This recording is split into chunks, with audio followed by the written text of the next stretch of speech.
하나님의 크신 사랑 하늘에서 내리사 우리 맘에 항상 계셔 온전하게 하소서. 우리 주는 자비하사 사랑 무한하시니 두려워서 떠는 자를 구원하여 주소서.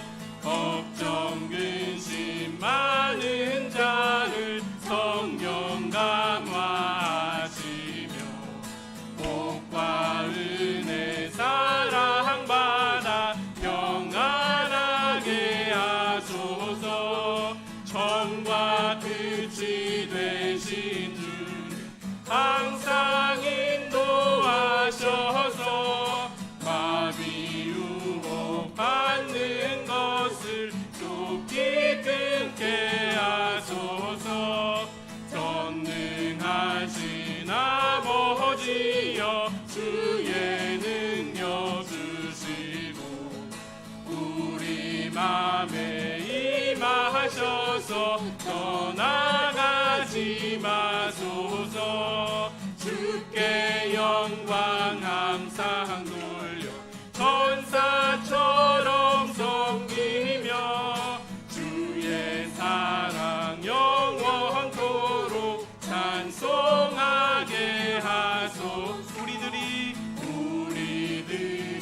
거듭나서 흠이 없게 하시고 주의 크신 구원받아 온전하게 하소서.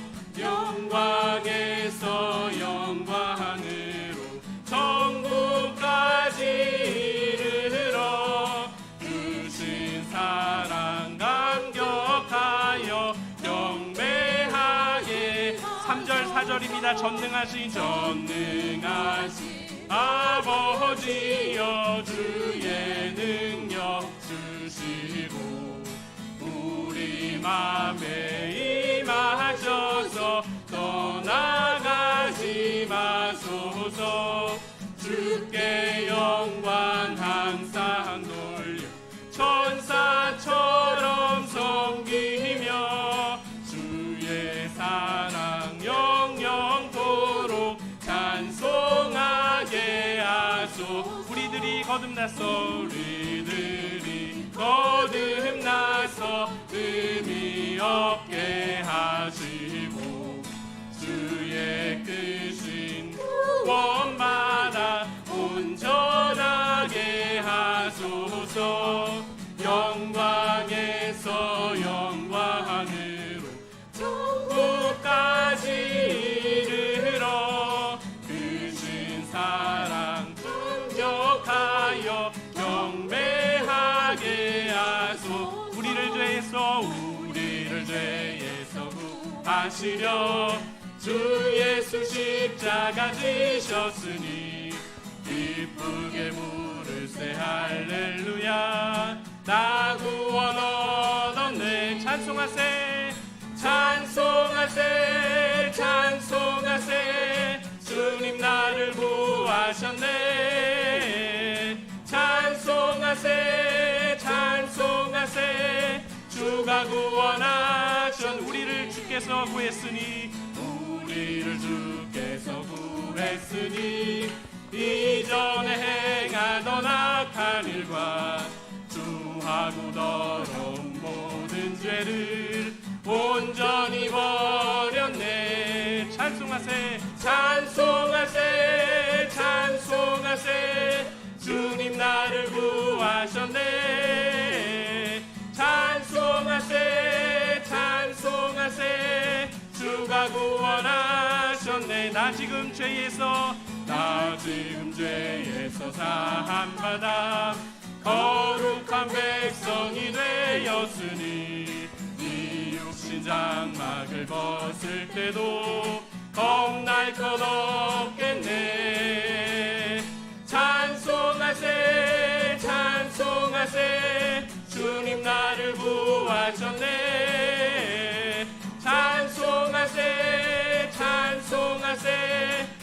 주가 구원하셨네. 우리가 이 세상 떠날 때에 우리가 이 세상 떠날 때에 예수의 손목을 굳게 잡고 영원히 즐거운 천국에서 주와 함께 살겠네. 찬송하세 찬송하세 찬송하세 주님 나를 구하셨네.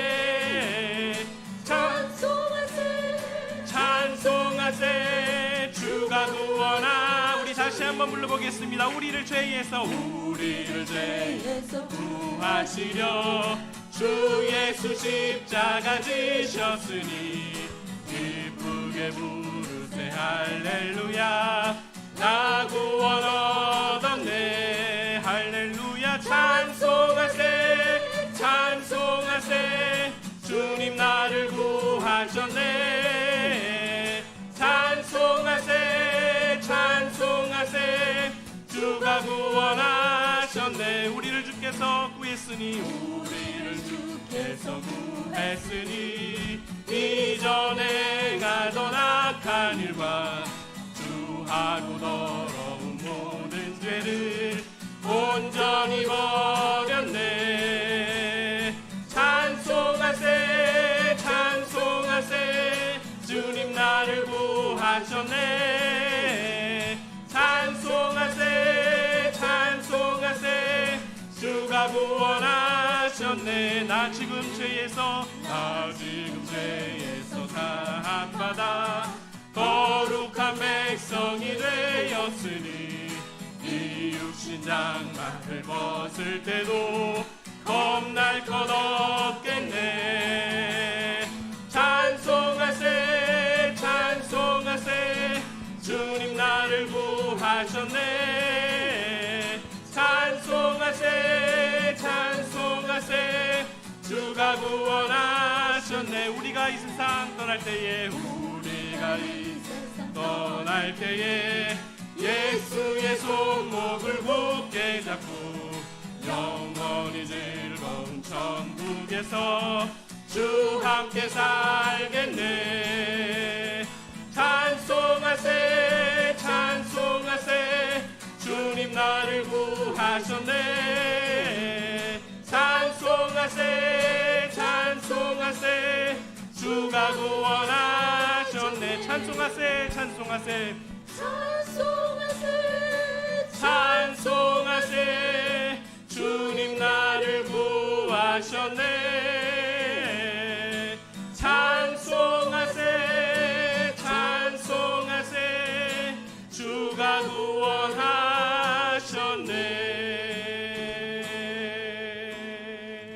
아멘.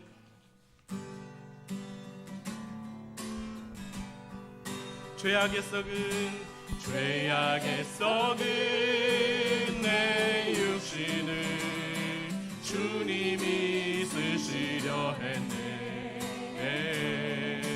죽음의 덫에 걸려있는 몸 주님이 쓰시려 했네.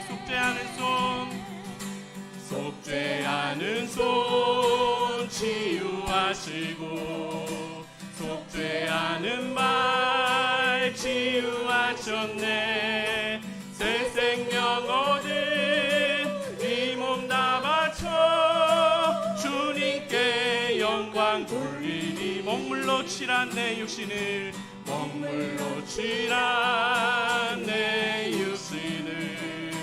주님이 이게 하셨네. 십자가 보혈 증거하라고 주님이 살리셨네. 기도할 때에 음성 주시고 찬송할 때에 기쁨 주시네. 내 작은 입이 내 작은 몸이 주님의 붙들린 자라. 평생 갚아도 빚진 자 되요. 주님의 빚진 자 되요.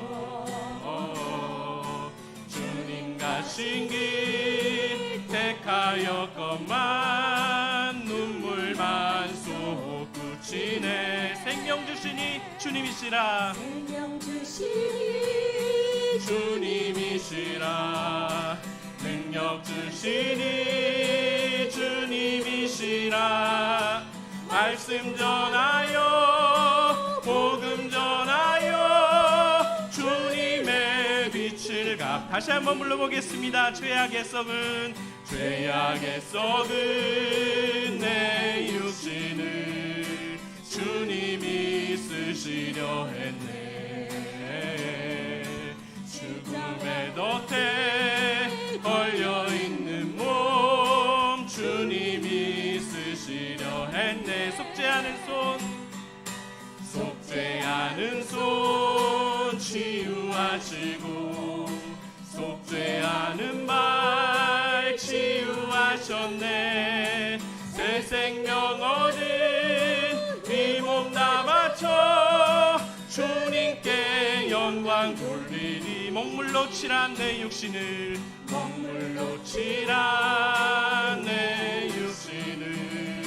주님이 이게 하셨네.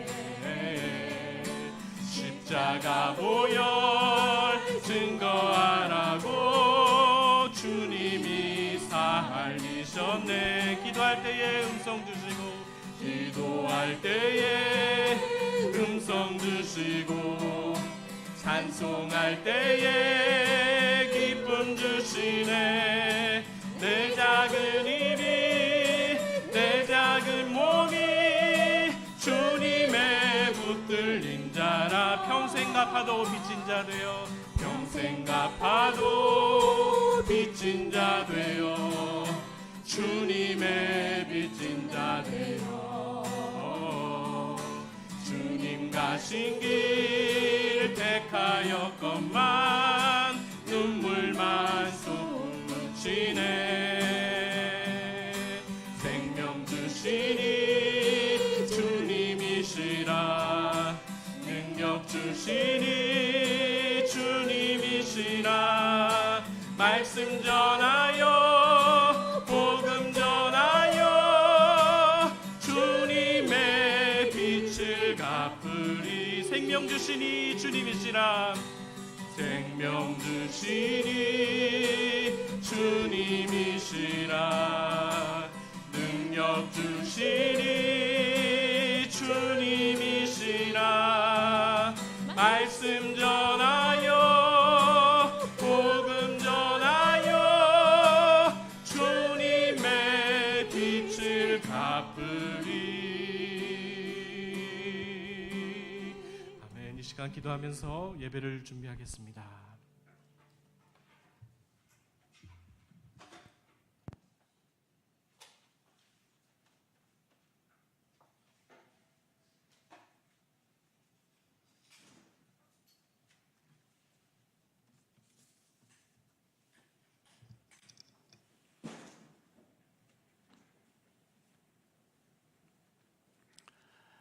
걸어가신 하나님, 주의 은총 가운데 지난 사흘도 지내며 오늘 이 수요일 저녁에 주님의 은총과 은혜를 사모하며 주님 앞에 나와 겸손히 머리 숙였습니다. 오늘도 주님께 드리는 모든 예배 가운데 함께 하셔서 영광 받으시며 저희들에게 참된 은총과 주님의 무한한 은혜가 함께하는 복된 이 시간 되도록 함께해 주옵소서. 감사드리며 예수님의 이름으로 기도드립니다. 아멘. 찬송 한 곡 더 하죠. 168장 함께 찬송하시고 김윤혜 권사님 기도하시겠습니다.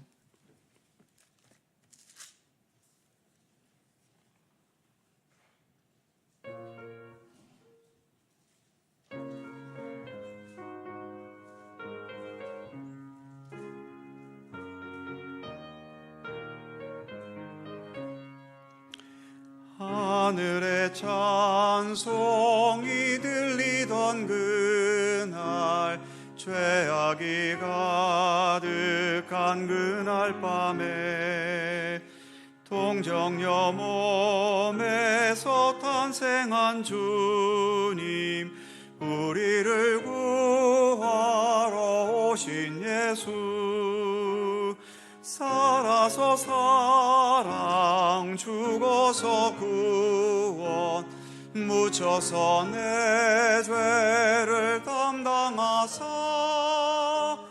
부활로 우리를 구하신 예수, 다시 오시리 영광의 그날.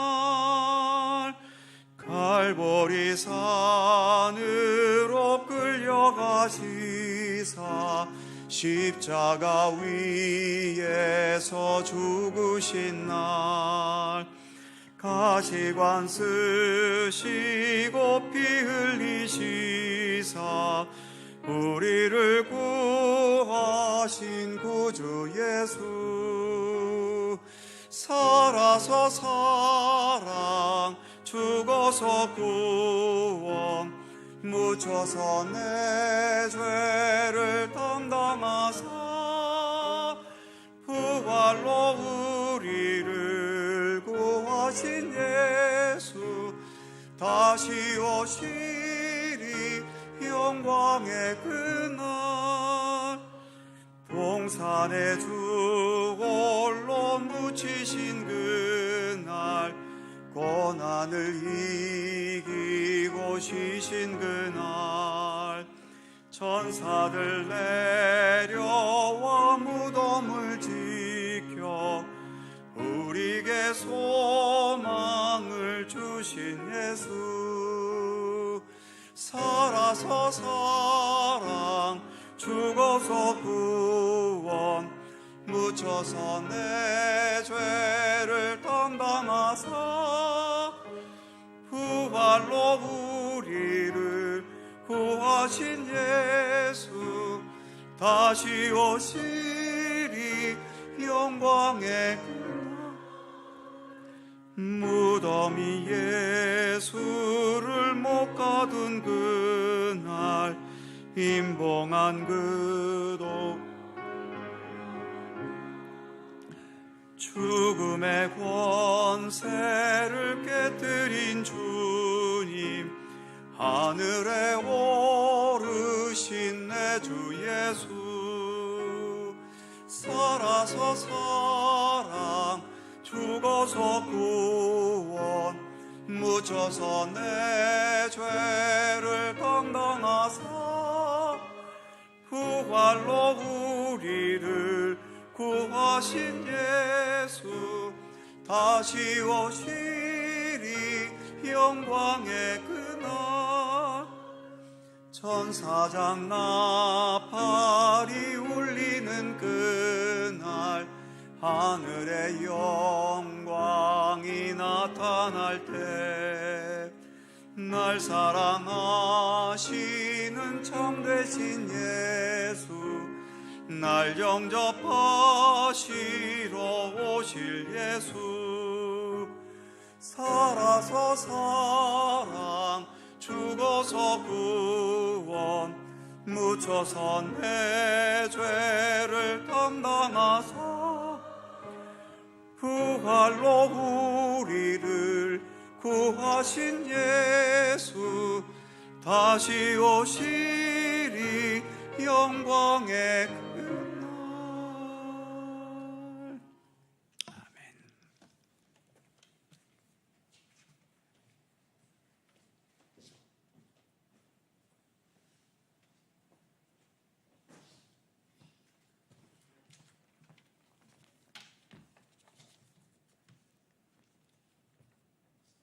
사랑과 은혜가 풍성하신 하나님 아버지, 3일 동안 지켜주시고 건강한 몸으로 주님 전에 오시게 하시니 감사합니다. 오늘 예배가 신령과 진정으로 예배 드리게 하시고 이 예배를 받아 주옵소서. 우리 교회가 하나님께서 기뻐하는 교회, 말씀으로 무장하여 영적 부흥이 일어나는 교회, 말씀의 삶으로 연결되어 많은 사람들의 귀감이 되는 하나님의 역사가 일어나는 능력 있는 교회가 되게 하여 주옵소서. 그리하여 믿지 않는 영혼들이 죽게 돌아오는 기적이 일어나게 하옵소서. 오늘 말씀을 주시는 정승아 목사님, 영육간의 강건함을 주시고 말씀을 선포할 때 눈과 귀를 막고 있는 어둠의 세력들이 떠나가고 어두운 심령에 불을 지피는 말씀이 되게 하여 주옵소서. 박경식 목사님, 성화자 전도사님 건강을 지켜주시고 두보라 찬양을 받아 주옵소서. 예수님의 이름으로 기도드립니다. 아멘.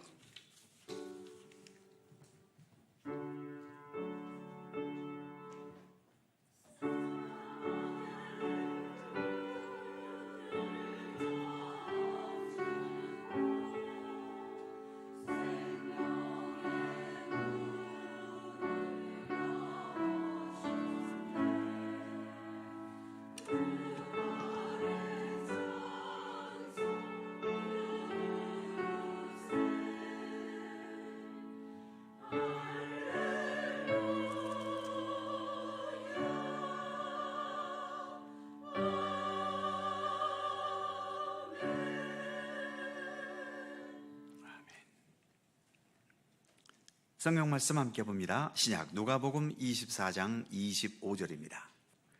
누가복음 24장 25절, 신약 성경 140면입니다. 누가복음 24장 25절에서 32절까지의 말씀입니다. 찾으셨으면 한 절씩 교독하겠습니다. 제가 먼저 25절 읽죠. 이르시되 미련하고 선지자들이 말한 모든 것을 마음에 더디 믿는 자들이여,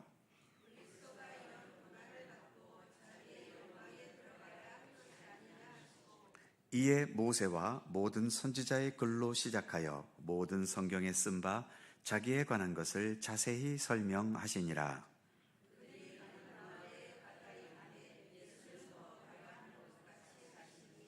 그들이 강권하여 이르되 우리와 함께 유하사이다. 때가 저물어 가고 날이 이미 기울었나이다 하니 이에 그들과 함께 유하러 들어가시니라.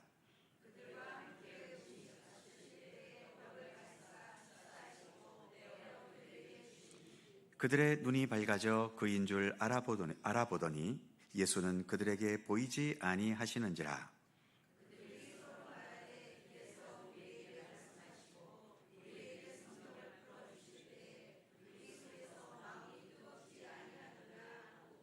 아멘. 오늘도 이 말씀 속에서 주님의 크신 은혜가 함께 하실 것을 믿습니다. 두보라 찬양대 찬양합니다.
아멘. 감사합니다.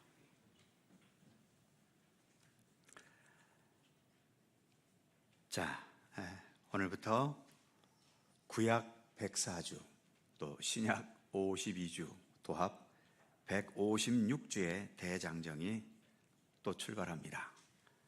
지난번도 156주에 걸쳐서 성경 개관을 중심으로 살펴보았고요. 앞으로 156주 동안은 거기 있는 주제처럼 유인물 왼쪽에 메뉴에 있는 것처럼 하나님과 백성들, 이것을 하나로 합치면 하나님의 나라라고 할 수 있겠죠. 그 하나님의 나라 개념을 중심으로 구약과 신약에 있는 여러 본문들을 같이 살펴보려고 합니다. 오늘과 다음 주는 오늘은 성경 파노라마, 즉 성경 전체에 대한 것을 대략 살펴보고 다음 주에는 또 구약에 대한 구약의 파노라마, 구약 전체를 성경 공부하는 그런 심정으로 두 주를 우리가 지내고요. 그 후부터 이제 창세기에서부터 있는 몇 개의 본문들을 우리가 살펴보려고 합니다. 지난번에 말씀드린 것처럼 구약 104주, 신약 52주, 도합 156주 동안 아프지도 마시고 또 돌아가시지도 마시고 천국 가시더라도 이거 다 듣고 가셔야 천국 생활이 편하지 이거 못 듣고 가시면 천국 생활도 힘들어요. 그러니까 잘 들으시고 가시고 아무튼 건강하게 어차피 여기 계신 분들하고 계속 앞으로 가야 되는데 여기서 또 빠지면 더 이 자리가 더 비잖아요. 여기 계신 분들이 다도 같이 끝까지 갈 수 있었으면 좋겠습니다. 또 오늘의 본문이 구약이라고 해놓고서 본문은 신약인데 오늘 성경 파노라마를 하기에 좋은 말씀이어서 또 부활절 이후에 본문 내용도 부활절 이후의 내용인데 우리에게 좋은 시사점을 주는 말씀이어서 오늘의 말씀으로 택하면서 성경 전체의 파노라마를 잠시 살펴보려고 합니다. 자, 먼저 유인물 보시면 1번 오늘 본문을 잠시 살펴보면 가로 1번에 미련하고 선지자들의 말을 더디 믿는 자들이요. 그러니까 예수님께서 지금 엠마오로 내려가고 있는 두 제자, 누군지는 잘 모릅니다. 한 사람은 글로바라고 하는 이름으로 밝혀져 있는데 또 한 사람은 예수님의 12제자 중 하나인지 다른 제자인지는 모르겠고요. 글로바라는 제자는 예수님의 12제자에 들어가지는 않지요. 한 단계 좀 뒤에 있는 아마 그런 제자였던 것으로 알고 있는데 이들이 예수님의 십자가의 죽음도 보았고 또 부활하셨다는 소식도 들은 것 같은데 부활의 소식을 듣고도 딱히 할 일이 이렇게 없어서인지 한편으로 좀 실망하는 마음으로 예루살렘에서 엠마오라고 하는 곳으로 내려가고 있던 중이었죠. 그 도중에 예수님을 만나게 된 겁니다. 처음에는 그 같이 만난 사람이 예수님이신 줄 알지를 못했지요. 사실 헤어질 때까지도 몰랐습니다. 헤어지고 나서야 그분이 예수님이셨구나 하는 것을 나중에야 알았지요. 자, 이 선지자들의 말을 더디 믿는 자들이여 하는 이 책망, 바로 예수님이 이들과 대화를 하면서 이들이 별로 깨닫지도 못하고 또 어떤 믿음에 시큰둥한 이런 현실에 대해서 책망하신 말씀이라고 할 수 있죠. 자, 그 밑에 동그라미 1번에 보시면 부활의 소식을 듣고도 낙심하여 엠마오로 내려가던 제자들이었지요. 그래서 동그라미 2번에 보면 믿음은 분명 들음에서 납니다. 로마서에서 이렇게 말씀하지요. 그런데 믿음은 들음에서 나지만 그 들음에서 깨닫고 믿는 것으로 더 나가지 못하면 듣는 것도 별 소용없습니다. 과거에는 전달해 주는 사람이 없어서 듣지 못한 시대였지만 지금은 정보화 시대 아닙니까? 어디에서든 뭘 듣습니다. 저는 부처님이 언제 태어났는지 기억도 안 나지만 그러나 언제 알 수 있을까요? 벌써 제 길거리에 붙였더라고요. 연등을. 마찬가지로 또 12월이 되면 그때는 또 누가 또 그 추리를 내겁니까? 우리 기독교에서 또 추리를 내걸잖아요. 그러니까 지금의 세상은 알려고 하지 않아도 알게 되는 시대이고 또 TV, 신문, 또 요즘에는 핸드폰들을 다 갖고 계시니까 거기에 유튜브, 카톡, 인스타그램 무수한 것들을 통해서 이제 우리는 듣기 싫어도 듣는 시대입니다. 그건 듣는다고 해서 모든 게 다 되는가? 그렇지 않잖아요. 그 들음에서 믿고 깨닫는 곳으로 나가지 못하면 들려오는 많은 것들은 다 쓸데없는 겁니다. 그래서 우리의 주변에 무수한 정보들이 우리에게 보여지고 들려지지만 대부분 다 쓰잘데기 없는 것들이고요.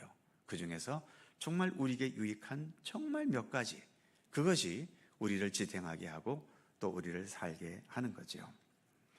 그렇기 때문에 우리가 말씀을 듣는 것이 일단은 기본이지만 들었다는 데서만 만족해서는 안 되는 거죠. 거기서 우리가 기도하는 마음으로 하나님, 오늘 들려주신 이 말씀, 우리가 읽은 이 말씀, 또 우리가 생각한 하나님의 뜻, 이게 좀 더 깊이 깨달아지고 그것이 나의 삶 속에서 생활화되고 실천화되는 말씀이 되게 해 주십시오 라고 하는 겸손한 기도와 더불어서 말씀을 대해야 되는 거죠. 그 다음 가로 2번에 보시면 이제 이들이 미련하고 더디 믿고 있으니까 예수님께서 어떻게 하십니까? 가로 2번에 보시면 모든 성경에 쓴 바 예수님에 관한 것을 어떻게 하셨죠? 자세히 설명하셨어요. 예수님께서 그 두 사람을 놓고 개인 교습을 시켜주신 거지요. 자세히 설명해 주는 것. 자, 여기서 두 가지를 생각할 수 있죠. 먼저 동그라미 1번. 구약도 예수님에 관해 쓴 책이다. 구약에는 예수라는 말이 단 한마디도 나오진 않지만 그러나 구약에서 예수님을 빼버리면 뭔 소리인지 모릅니다.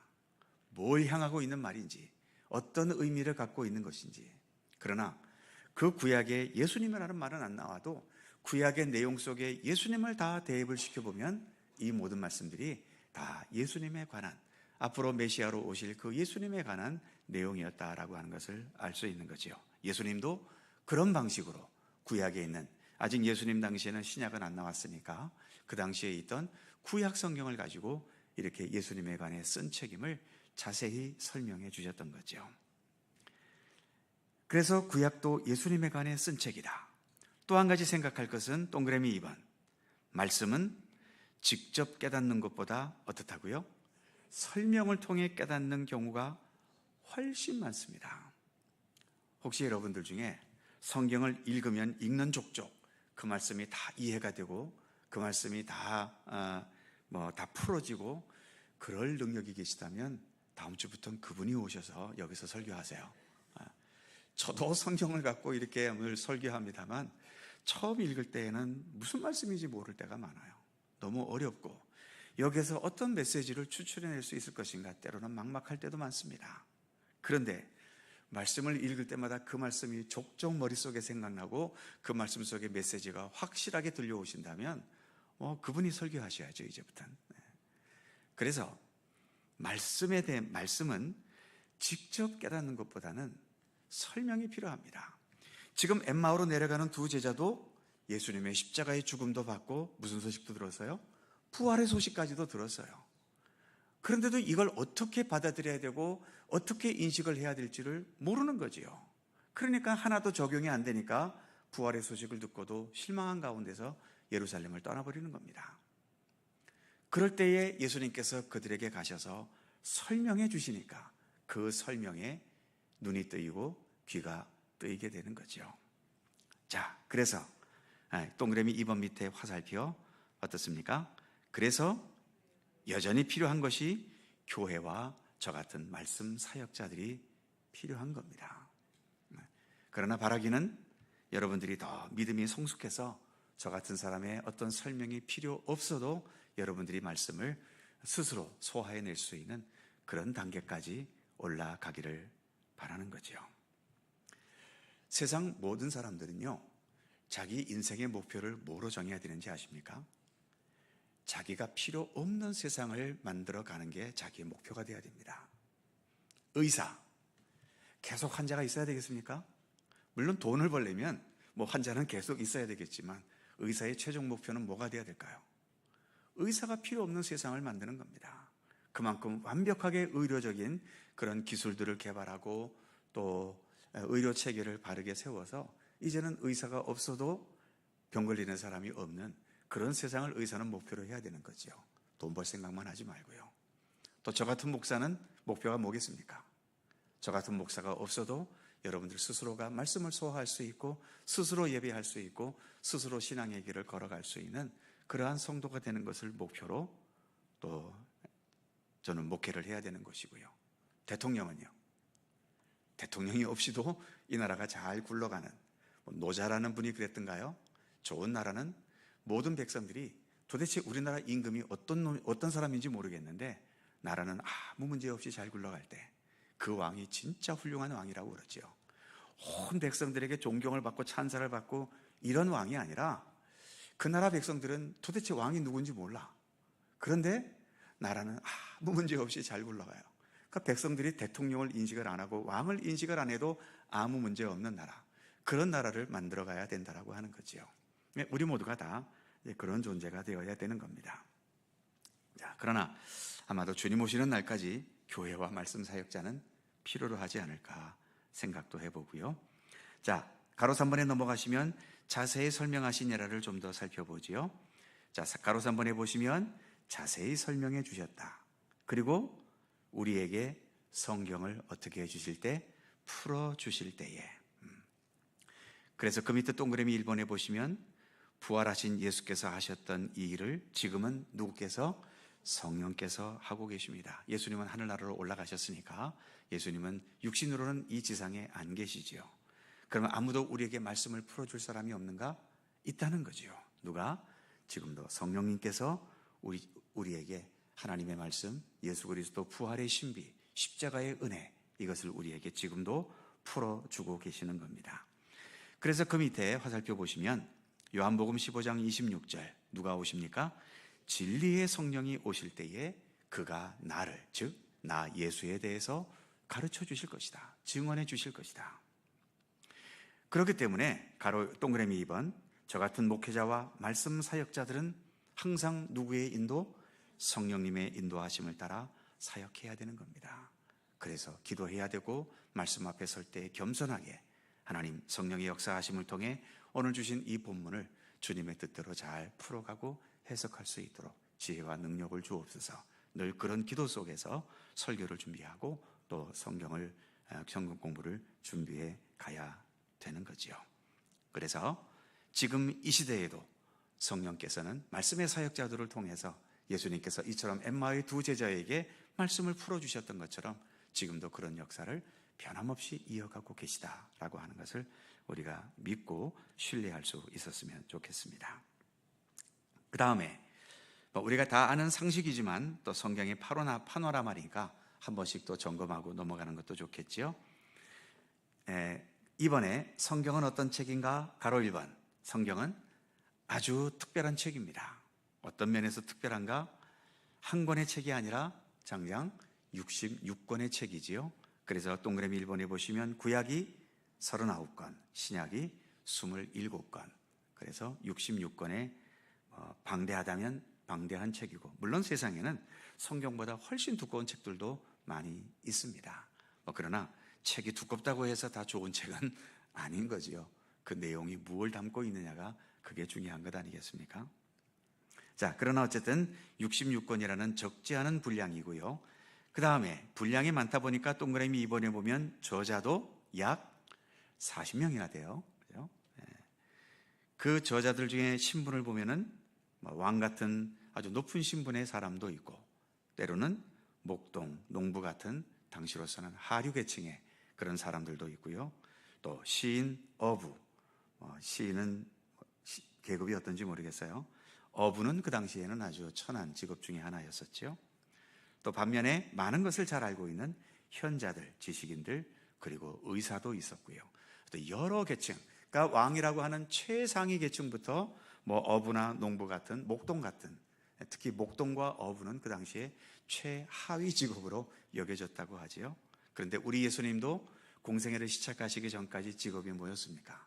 목수였었지요. 우리 예수님은 그 목수도 당시로서는 꽤 천한 직업에 속한, 그래서 최상위 계급부터 최하위 계층까지 성경의 저자가 같이 참여하고 있습니다. 그래서 성경은 어느 누구가 읽어도 어느 누구에게든지 적용될 수 있는 말씀인 거예요. 왕이 읽으면 왕에게 적용이 되고, 가장 가난한 자가 읽으면 가장 가난하고 못난 자에게도 적용이 되는 것이 성경 말씀인 거지요. 그 다음 동그라미 3번에 보시면 이렇게 다양한 저자의 책인데도 어떻습니까? 신비롭게 무엇이 있어요? 하나로 꿰뚫는 일관성이 있다라고 하는 겁니다. 이게 누가 의도한 게 아닌, 의도하고서 그런 것이 아닌데도 이렇게 신비롭게 일관성이 있는 거예요. 예를 들면 모세 5경에 창세기서부터 신명기까지 모세가 기록했다면 모세는 주전 1500년 전 사람입니다. 그리고 마지막인 요한계시록을 사도 요한이 썼다면 주후 100년경에 기록한 것으로 되어 있는데, 그러니까 창세기부터 요한계시록까지 저작한 그 기간만 따져도 1600년입니다. 그 안에 수많은 다양한 사람들이 기록을 했는데도 그 모든 기록들이 하나의 마치 실로 구슬이 끼워진 것처럼 일관성 있게 통일되어 있는 신비로움을 보여주고 있다는 거지요. 그것을 묶어주는 한 줄기의 실 같은 것이 무엇인가? 바로 화살표 뒤에 있는 것처럼 하나님의 구원 역사, 그리고 하나님의 구원 역사의 핵심인 누구십니까? 메시아이신 예수 그리스도라고 하는 분으로 전체가 그렇게 일관성 있게 통하고 있는 거죠. 그래서 지난주 설교 시간에도 말씀드렸습니다만 성경은 두 권이잖아요. 구약과 신약. 이 약이라고 할 때 약은 약속이지요. 무엇에 대한 약속? 예수 그리스도에 대한 약속입니다. 구약은 오실 메시아, 앞으로 메시아가 오실 것이다. 그리고 신약은 구약의 약속대로 이 땅에 오신 메시아, 그러나 오셔서 끝난 것이 아니라 이 땅에서 모든 구원 사역을 행하시고 이 모든 것들을 완성하시기 위해 내가 다시 올 것이다 라고 예수님은 약속하시고 하늘로 승천하셨지요. 새로운 신약입니다. 그래서 성경은 구약과 신약, 예수 그리스도라는 그분을 중심으로 한 약속의 말씀으로 이렇게 서로가 이 66권이 한 권으로 통일성을 지니고 있는 것을 보여주고 있는 거죠. 자, 그 다음 동그라미 4번. 기록 형식도 여러 형식입니다. 모세오경 같은 경우 율법서들이 있죠. 마치 법전처럼 그런 것도 있고요. 또 역사서, 역사를 쭉 기록하고 있는 역사서도 있고요. 그다음 시가서, 시편 같은 시, 잠언 같은 어떤 지혜의 말씀, 또 전도서, 욥기 같은 그런 지혜의 예언들, 그런 것이 있죠. 그 다음에 예언서들이 있습니다. 이때의 예언서는 미래를 예언하는 내용도 있기는 하지만 이때의 예언은 미래의 예언보다도 하나님께서 말씀을 주시고 그 주어진 상황에 대한 말씀을 주시고 그 말씀을 받은 선지자들이 말씀을 선포한 것, 그것을 예언이라고 하지요. 그래서 이런 선지자들을 통해 주신 예언의 말씀들이 있습니다. 그리고 신약에는 예수님의 생애를 말하고 있는 복음서가 있고요. 그리고 신약의 특징은 많은 서신서들이 있죠. 그 서신서 중에서도 역시 대표적인 것은 바울서신입니다. 그리고 묵시서는 지난 요한계시록을 설명할 때에도 말씀을 드렸죠. 박해의 상황 속에서 많은 믿음의 변절자들이 생길까 봐, 비록 지금은 우리가 힘이 없어서 지금은 악한 세력이 지배하는 세상이어서 이렇게 우리가 박해를 당하고 어려움을 겪지만 앞으로 하나님께서 이 역사를 어떻게 펼쳐가실 것인지 그러한 역사의 비전을 제시해주고, 또 그런데 아직까지는 악한 세력들이 지배하고 있기 때문에 악한 세력들이 물러간다는 것을 직접적으로 말하면 이 서신이나 이런 검열에 걸리게 되니까 그것을 피하기 위해서 그 당시 믿음의 사람들끼리만 통했던 여러 가지 상징과 은유들이 동원이 되지요. 그래서 오늘날 우리들은 요한계시록 같은 이런 성경을 보면은 처음 읽어서는 이게 도대체 뭔 말인지 모릅니다. 숫자, 또 여러 상징들, 또 여러 어떤 은유들, 이러한 것으로 가득 차 있으니 이게 뭔 말인지 어떻게 알겠어요. 그래서 많은 성경학자들이 그 당시의 여러 문헌들과 또 역사적인 배경을 가지고 이러한 그 요한계시록의 내용들을 하나하나 다 이제 풀어냈지요. 그래서 그런 시각으로 요한계시록도 읽어야 되는 겁니다. 이렇게 여러 형식들이 있다라고 하는 겁니다. 그 다음 동그라미 5번에 보시면 성경의 언어는 구약에는 두 개의 언어가 있습니다. 하나는 히브리어는 고대 이스라엘인들, 뭐 모세 시대라든지 또 뭐 그런 모세 시대 때부터 한 바벨론 포로 되기 전까지, 나라 망하기까지 그때 사용했던 고대 이스라엘 사람들의 언어가 히브리어고요. 예수님 당시에는 조금 히브리어가 변형이 돼서 아람어라고 하는, 그래서 예수님 당시나 예수님 좀 이전 시대에는 아람어라는 언어를 썼습니다. 그래서 구약 성경에는 대부분이 히브리어지만 다니엘서 일부분 뭐 이런 몇 개의 부분들이 아람어로 기록되어 있다고 그래요. 그리고 신약은 예수님도 유대인이고 예수님의 제자들도 다 유대인인데 신약 성경은 놀랍게도 히브리어가 아닌, 아람어가 아닌 헬라어로 기록이 되어 있습니다. 왜냐하면 이미 그때는 로마가 그 모든 지역을 지배하고 있었는데, 이 로마라는 나라는 참 희한한 나라예요. 정치적으로는 로마가 지배했으면서도 문화적으로는 헬라 문화가 지배하고 있어서 로마 사람들이 쓰는 그 언어는 라틴어라고 합니다. 근데 라틴어가 지배한 세상이 된 것이 아니라 오히려 문화적으로 지배하고 있던 그리스어가 그 당시에 국제 공용어로 사용되었던 거지요. 오늘날에는 어떤 언어가 국제 공용어입니까? 영어잖아요. 고놈의 영어. 학교 다니셨던 분들, 중학교 얘기 다니셨던 분들 영어 때문에 정말 골머리 많이 썩으셨지요. 세상 유행가를 한 번 들으면 외워지는데 요놈의 단어들은 10번, 20번을 읽어도 도대체 외워지질 않아요. 참 희한하죠. 그리고 그렇게 중학교, 고등학교, 또 대학교까지 나오신 분들은 대학교 교양 영어까지 영어 배운 횟수를 따지면 10년이 다 돼가는데도 외국인 앞에만 서면 어떻습니까? 유행가 가사에 그런 게 있죠.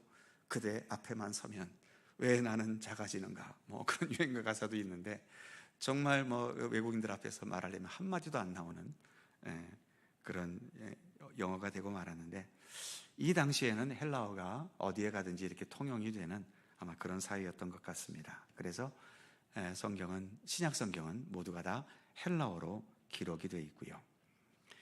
현재는 지금 지구상의 언어가 약 학자에 따라서 말은 다르지만 한 3,700 정도의 언어가 있다고 그래요. 많이 보는 사람은 4,000개의 언어까지도 있다라고 하는데, 그 중에서 지금 성경이 번역된 언어는 약 2,000개에 이른다고 합니다.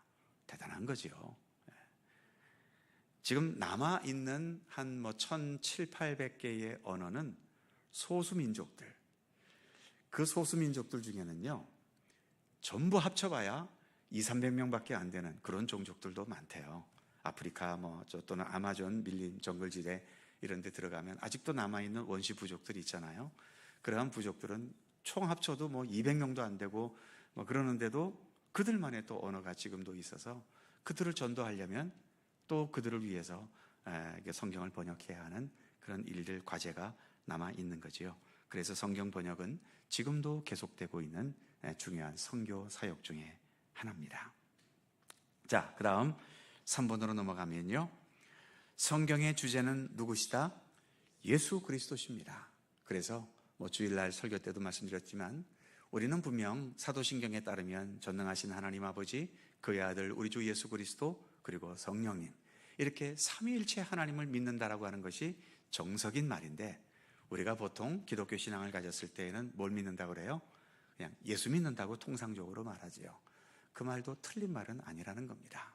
삼위일체 하나님을 믿는 건 분명하지만, 그러나 성경은, 우리가 가지고 있는 성경은 예수님을 중심으로 기록된 책이기 때문에 우리가 예수를 믿는다고 해도 그렇게 틀린 말은 아닌 거죠. 자, 아까도 말씀드린 것처럼 가로 1번 구약 성경은 옛 약속, 장차 오실 메시아 예수 그리스도에 대한 약속이죠. 뒷페이지 넘어가시면 가로 2번 신약 성경은 새 약속입니다. 구약의 약속에 따라 그 약속을 이루기 위해 오셨던 메시아, 그러나 이 모든 구원의 역사를 완성하시기 위해 또 다시 오실 메시아에 대한 약속이 신약 성경입니다. 그리고 가로 3번 성경은 예수님에 대한 계시의 책입니다.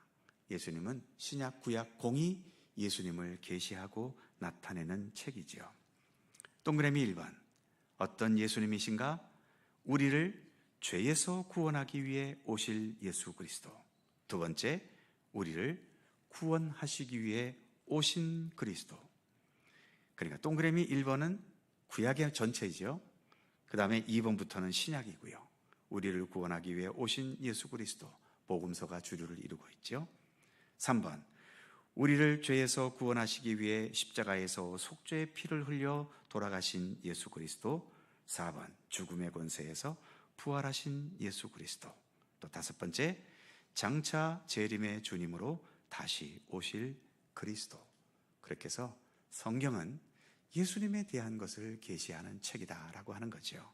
그러니 마지막 화살표에 보시면, 그러므로 성경에서 우리는 누구를 만나야 됩니까? 그렇죠. 예수 그리스도를 만나야 되는 거예요. 구약 성경을 읽어도 거기를 통해 예언되어진 예수님, 어떤 예수님이 예언되어졌는가, 그래서 거기에서 예수님을 보고 만나야 되는 겁니다. 밑에 도표에 보시면 예수 그리스도 계시 방법이 있죠. 구약에서 계시 방법, 오른쪽은 신약에서 계시 방법. 구약에서는 예수님을 어떤 방식으로 계시를 했을까요? 첫 번째, 그림자로. 두 번째, 묘사로. 세 번째, 모형으로. 네 번째, 잠재된 바로. 다섯 번째, 예언으로.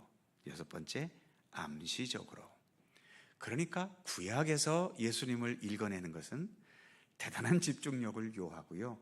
그래서 웬만해서는 잘 발견해내기 힘듭니다. 그래서 누가 필요하다고요? 예수님이 제자들에게 그러셨던 것처럼 설명해 주는 사람이 필요합니다. 그래서 여전히 저 같은 목사가 필요한 거죠. 반면 오른쪽 신약에서 예수 그리스도 계시 방법, 예수님은 실체적으로 몸으로 오셨으니까요. 그리고 인격으로, 그리고 원형으로, 그 다음에 드러난 바로, 더 나아가 현존으로, 그리고 명시적으로. 물론 예수님도 하늘로 올라가셔서 우리 가운데 보이진 않지만 예수님의 생에 대한 기록은 복음서에서 자세하게 기록해 놓았고, 이 예수님이 어떤 분이신가, 예수님에 대한 해석은 그 다음에 사도행전을 비롯한 마지막까지 서신서 속에서 예수님에 대한 설명을 잘 담고 있죠. 그래서 여기서 말하는 것처럼 실체로, 인격으로, 원형으로, 드러난 그대로, 현존으로, 명시적으로 이렇게 예수님은 성경을 통해서 우리에게 계시되고 있는 거죠. 당연히 현실적으로 우리가 예수님에 대한 것을 좀 더 쉽게 볼 수 있는 것은 구약보다는 아무래도 신약이겠지요. 그래서 우리가 구약 성경보다는 신약 성경을 더 많이 읽을 수밖에 없는 겁니다. 또 분량으로 따져봐도 구약은 너무 분량이 많아요. 신약의 거의 2배니까요. 우리가 지금 이것도 156주인데 156주 중에서 104주가 구약이고 신약은 52주잖아요. 딱 2배입니다. 2배 분량이어서. 그래서 분량적으로도 그렇고, 그래서 역시 우리에게는 구약보다는 신약이 훨씬 현실적으로 가까울 수밖에 없고 쉽게 접할 수밖에 없고, 그래서 더 많이 읽을 수밖에 없는 거죠. 자, 마지막 네 번째. 그럼 성경은 어떤 자세로 읽고 배워야 하는가? 4번에 보시면 성경은 먼저 어떻게 해야 되죠? 마음을 열어야 됩니다. 마음을 연다는 것은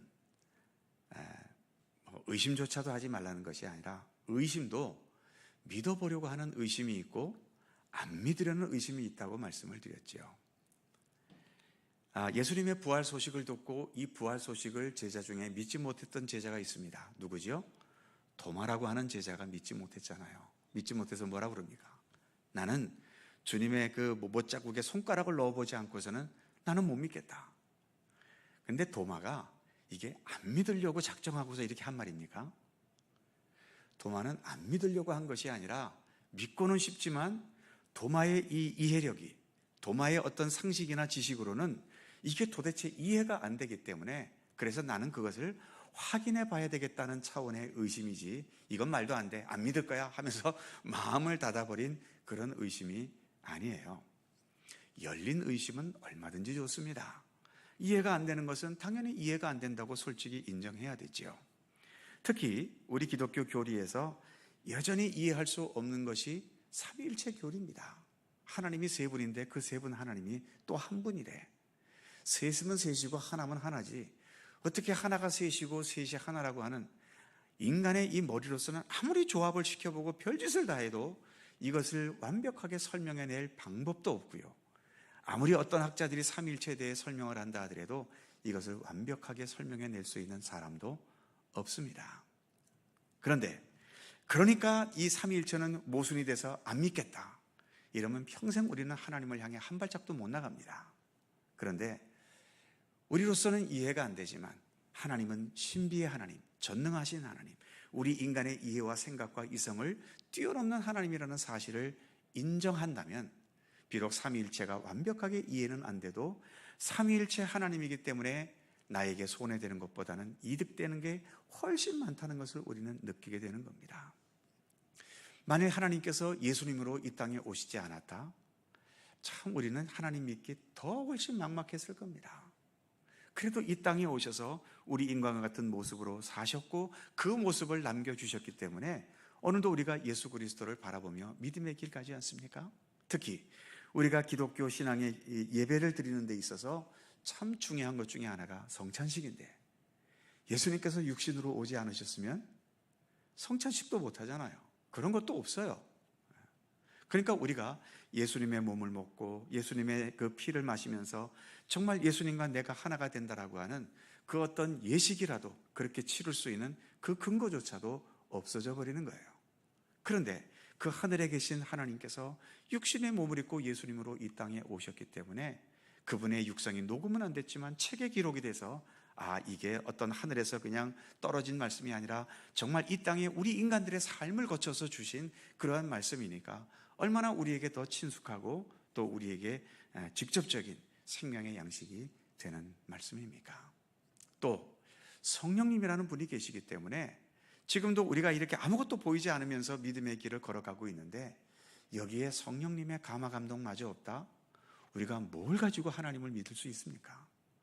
보이지 않는 하나님을 우리가 이렇게 믿을 수 있는 것은, 그리고 이 수요 예배까지 이렇게 오셔서 하나님의 말씀 앞에 서려는 그런 의지를 가지는 것은 성령님께서 우리 가운데 임재하셔서 우리에게 감화와 인도해 주시는 손길이 아니고서는 이것도 불가능한 일 아닙니까? 그렇기 때문에 삼위일체가 이해가 안 돼도 마음을 열게 되면 하나님께서 삼위일체 하나님으로 우리 가운데 계시다는 게 얼마나 크신 은총이며 은혜이고 감사의 제목인지를 깨닫게 되는 거죠. 그래서 성경은 마음을 열고 배워라. 1번, 아까 읽었던 책망이지요. 미련하고 더디 믿는 자들이요. 미련하고 더디 믿는 이유는 무엇이 있기 때문에? 선입견이 있기 때문입니다. 나는 요거까지 믿고 요건 안 믿어. 이런 식의 어떤 선을 딱 정해놓는 거, 이런 것은 내려놓아야 되지요. 계속 보시면 하나님의 절대 주권, 하나님의 전능하심을 향해 마음을 열어라.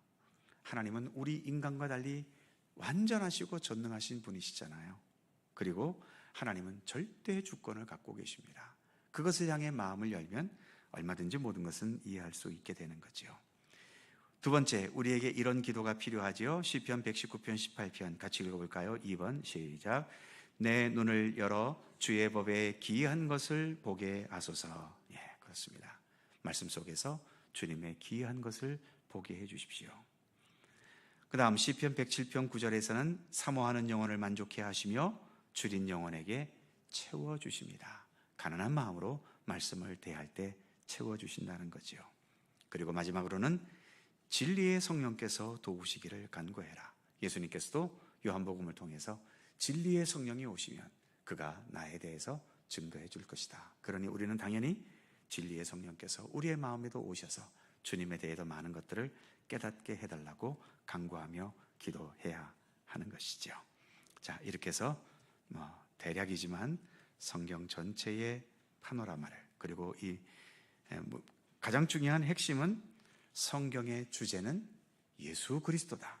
이것 하나만큼은 잊지 않으셨으면 좋겠습니다. 기도하겠습니다. 오늘의 말씀을 생각하면서 앞으로 156주 동안 더 하나님의 말씀을 깊이 알고 깨닫고 우리의 믿음의 더 성숙함이 이룰 수 있는 시간이 되도록 기도해 주시고, 우리 수요 기도회를 통해 더 우리가 주님을 향한 바른 믿음의 길로 온전히 나아갈 수 있도록 위해서 기도해 주시기 바랍니다. 이제 선거가 끝났고 또 결과가 주어지겠지요. 선택된 일꾼들 겸손하게 국민들의 뜻을 섬기면서 정말 정직하고 진실한 일꾼들이 될 수 있도록 그들을 위해 기도해 주시기 바랍니다. 여러 환우들을 위해서, 어려움 속에 있는 분들을 위해 기도해 주시고 또 우리 교회를 위해서도 기도해 주시기 바랍니다. 한 2, 3분 통성으로 간절히 기도합니다. 거룩하신 아버지 하나님, 은총과 사랑에 감사드립니다. 오늘도 저희들에게 귀한 하루를 허락해 주시고 이처럼 주님 안에서 또 말씀과 함께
거룩하신 하나님, 하나님과 백성들 대장정을 시작할 수 있도록 이끌어 주셔서 감사합니다. 우리가 말씀을 읽어가면서 하나님과 백성들, 하나님은 어떤 분이시며 또 하나님 앞에 백성된 우리들은 어떠한 존재이고 또 우리는 하나님을 어떻게 바라봐야 하고 하나님은 우리를 어떻게 대하시는지 우리가 하나하나 잘 깨달아가면서 더 주님 보시기에 합당한 하나님의 백성으로 날마다 자라가며 성숙돼 가도록 인도해 주시옵소서. 오늘도 함께 하시는 은총에 감사드리며 우리 구주 예수 그리스도의 이름으로 기도하옵나이다. 아멘. 자, 서로 살펴보시면서 사랑의 인사 함께 나누시죠. 건강하시고 행복하시기 바랍니다.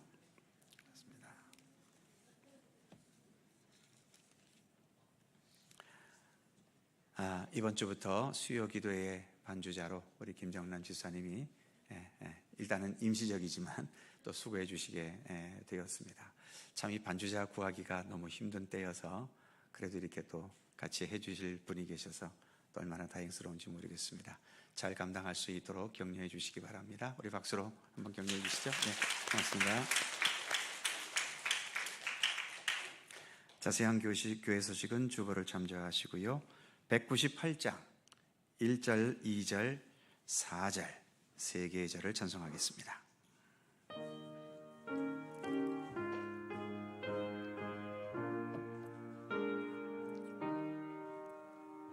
주 예수 해변서 떡을 떼사 무리를 먹이어 주심같이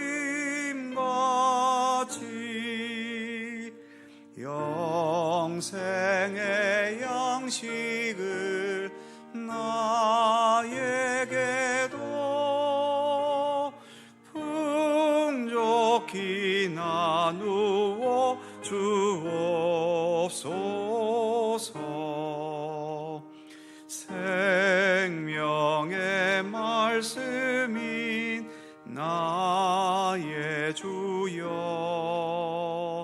목말라 주님을 찾나이다.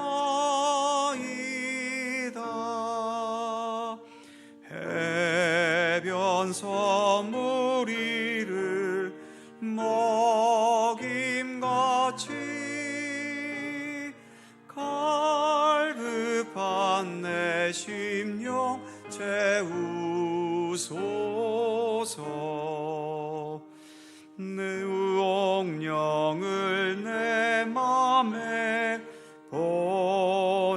되셔서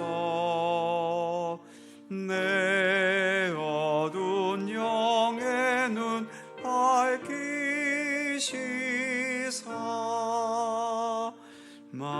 말씀에 감추인 참 진리를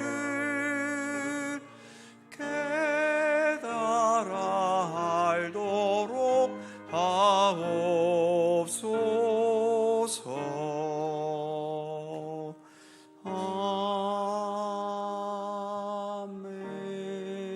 아멘. 하늘에 계신 우리 아버지, 아버지의 이름을 거룩하게 하시며 아버지의 나라가 오게 하시며 아버지의 뜻이 하늘에서와 같이 땅에서도 이루어지게 하소서. 오늘 우리에게 일용할 양식을 주시고 우리가 우리에게 잘못한 사람을 용서하여 준 것 같이 우리 죄를 용서하여 주시고 우리를 시험에 빠지지 않게 하시고 악에서 구하소서. 나라와 권능과 영광이 영원히 아버지의 것입니다. 아멘.